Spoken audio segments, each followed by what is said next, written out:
I started going through Aunt Margaret's cedar chest last spring, just like I promised I would.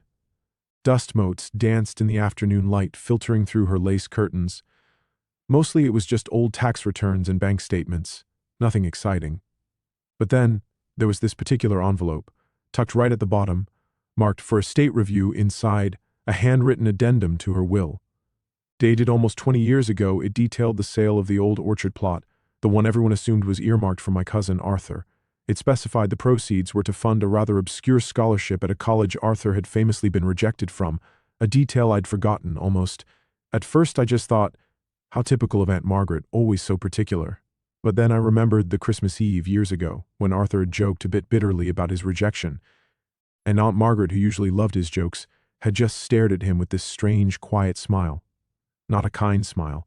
Not unkind either exactly, but something cold, analytical, like she was taking inventory. I dismissed it then, just an old woman's quirk.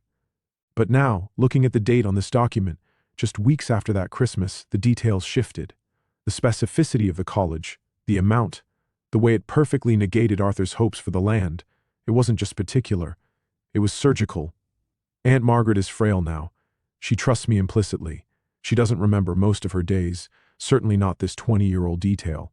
The document is legally sound. I could simply process it when the time comes as written, or I could lose this single faded sheet. No one else knows it exists.